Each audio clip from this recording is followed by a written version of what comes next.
Exercise 4.2 question number 4, resolve into factors. Resolve करना है हमें इनको फैक्टर्स में, ठीक है। Part number 1, x² plus 3x minus 10। सवाल को एज इट इज़ कॉपी करते हैं। कॉपी करने के बाद देखें, हम ये चेक करना है, अगर फर्स्ट स्टेप ये होता है कि हमने कॉमन लेना है। सो तीनों टर्म्स में से कोई भी चीज़ कॉमन नहीं आ रही। सेकेंड स्टेप फार्मूला, और फार्मूला चेक करते हैं। फार्मूला आपके पास x² है और लास्ट टर्म 10 है। 10 आपके पास कोई ऐसा नंबर नहीं है जिसको आपस में मल्टीप्लाई किया गया हो तो 10 आंसर आ रहा हो, ठीक है। कोई ऐसा सेम नंबर नहीं है, यानी ये किसी चीज़ का स्क्वायर नहीं है, तो इट मीन्स यहाँ पे फार्मूला अप्लाई नहीं हो रहा। और दूसरी पहचान, सेकेंड टर्म के साथ आपके पास प्लस का साइन है और लास्ट टर्म के साथ माइनस है। हम जानते हैं कंप्लीटिंग स्क्वायर में आपके पास a प्लस b का होल स्क्वायर में दोनों में प्लस होता है, और माइनस में आपके पास सेकेंड टर्म जो मिडिल टर्म होती है उसमें माइनस होता है। लास्ट टर्म जो बिल्कुल कांस्टेंट नंबर होता है वो पॉजिटिव होता है। इट मीन्स कि आपके पास यहाँ पर middle term break method use होगा, ठीक है। So middle term break method हम सीख चुके हैं ऑलरेडी, और ये भी इक्वेशन भी एक्सप्रेशन भी आपके पास बहुत आसान है। सो हम इसे करते हैं डायरेक्ट, ठीक है।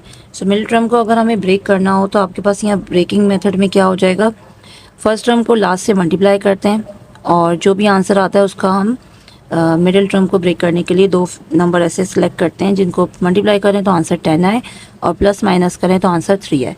तो इसके दो मेथड होते हैं, दोनों हमने सीखे थे, तो आप यहाँ पे दोबारा से सीख लेते हैं। यहाँ इसका कॉफिशेंट है 1। अगर हम 1 को मल्टीप्लाई करते हैं 10 के साथ तो आंसर आता है आपके पास 10। अब 10 के कौन कौन से फैक्टर हैं, यानी 10 कौन कौन से टेबल में आता है, 1 में आता है, 2 में आता है, 5 में आता है और 10 में आता है। तो इट मीन्स आपके पास ये जो चार नंबर हैं 1, 2, 5 एंड 10, ये इसके फैक्टर्स हैं।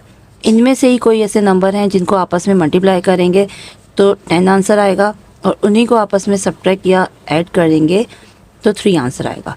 दूसरा तरीका ये है कि आप इसका एलसीएम फाइंड आउट कर लो। 10 का एलसीएम लेते हैं। 10 का एलसीएम 2 के टेबल से 2, 5 ज़ा 10। सो आप देखें 5 में से अगर हम 2 को माइनस करें तो आंसर क्या आ रहा है, 3 आता है, और 5 multiply by 2 is equals to 10।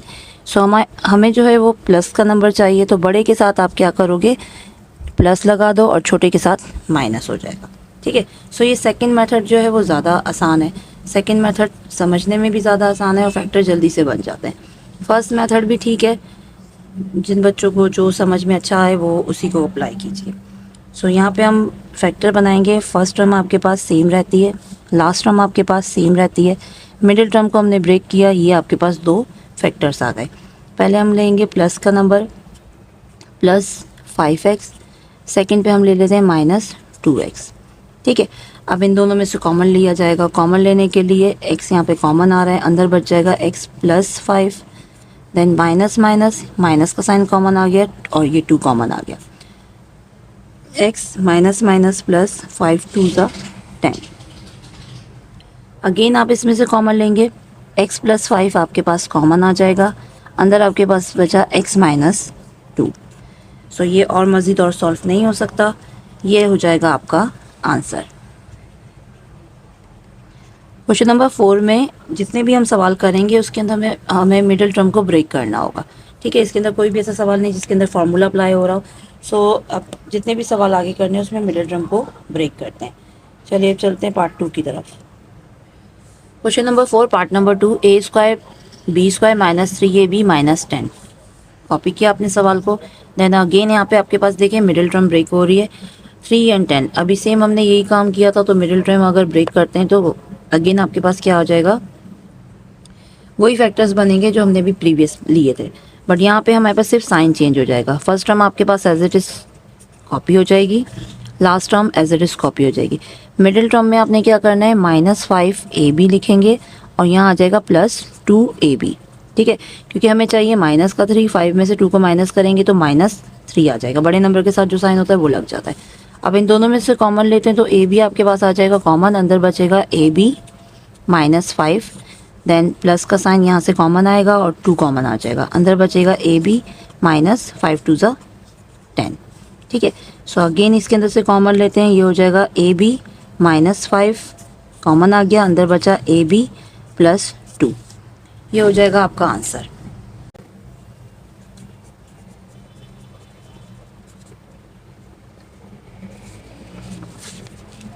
Question number 4 part number 3 y square plus 7y minus 98। ठीक है, अब इसके अंदर भी हमने सेम यही काम करना है, मिडिल टर्म को करना है break. So middle term break method के लिए हम क्या अप्लाई करते हैं, first term as it is copy हो जाएगी, फर्स्ट टर्म को आप एज इट इज़ कॉपी कीजिए y square and last term minus 98, ये भी एज इट इज़ कॉपी हो गया। कॉपी करने के बाद आपने क्या करना है, 98 यहाँ पे कोफिशिएंट 1 है, सो 1 को मल्टीप्लाई करते हैं 98 के साथ, तो आपके पास आंसर क्या आता है, 98 ही आएगा। सो 98 का हम क्या करेंगे, एलसीएम ले लेते हैं।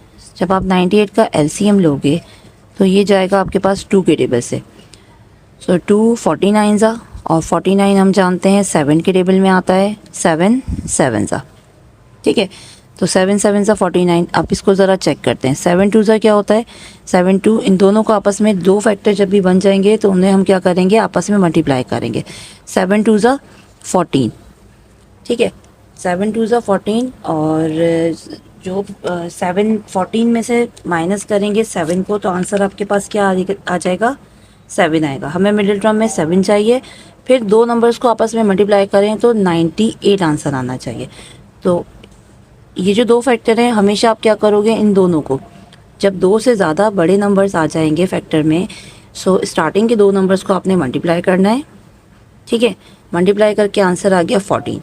अब ये 14 और 7 ये हमारे पास वो दो फैक्टर्स हैं जो मिडिल टर्म को ब्रेक करके आएंगे। 14 में से अगर 7 को माइनस करते हैं तो आंसर 7 आ गया। 14 को मल्टीप्लाई करके देखते हैं,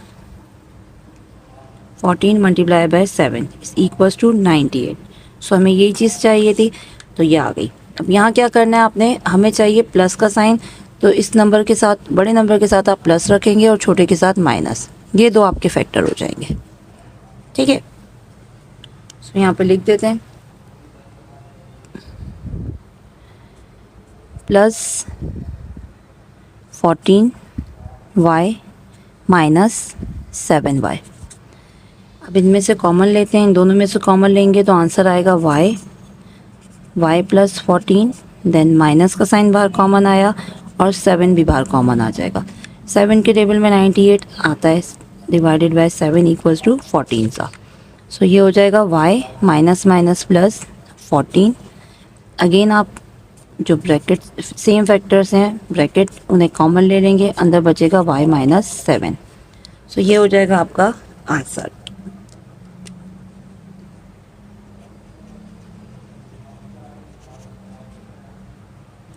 क्वेश्चन नंबर 4 पार्ट नंबर 4, ये लास्ट पार्ट है इसका।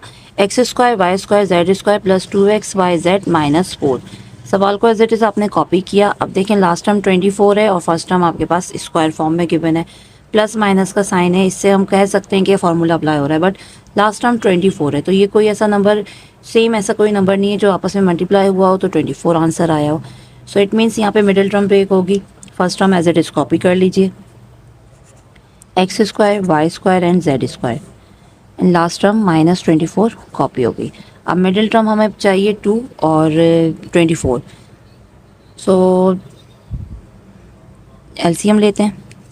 वैसे तो डायरेक्ट हमें पता होना चाहिए 6 4 24 होता है, और 6 में से अगर 2 को माइनस 4 को माइनस करते हैं तो आंसर 2 आ जाता है, बट फिर भी एलसीएम के तरीके से सीखते हैं। 24 आपके पास एलसीएम आया, 2 के टेबल से आपने इसको कैंसिल किया, 2 12 सा, अगेन 2 6 सा। ठीक है, सो जब ये दो नंबर्स आपस में आ जाते हैं, इन दोनों को करते हैं हम मल्टीप्लाई, 2 2 ज़ा 4, ये हो जाएगी मल्टीप्लिकेशन, और 4 एंड 6 ये आपके पास बन गए दो फैक्टर्स। दो फैक्टर्स कैसे बने, हमें चाहिए यहाँ पे प्लस का साइन, तो यहाँ आपके पास बड़े नंबर के साथ प्लस आ जाएगा और ये माइनस हो जाएगा। सो ये दो फैक्टर आपके बन गए। ठीक है, तो यहाँ पे लिखते हैं हम, फर्स्ट पे आए, कोई सा भी ले सकते हैं क्योंकि 2 और 6 के टेबल में दोनों में आता है ये। सो यहाँ पे आ जाएगा आपके पास प्लस 6xyz माइनस 4xyz। ठीक है, अब इन दोनों में से कॉमन आ जाएगा आपके पास xyz, अंदर बचा, अंदर एक xyz प्लस 6, माइनस का साइन कॉमन आएगा और 4 कॉमन आ जाएगा। देन अंदर आपके पास बचा minus minus plus xyz z minus minus plus 6 4 6 24। Same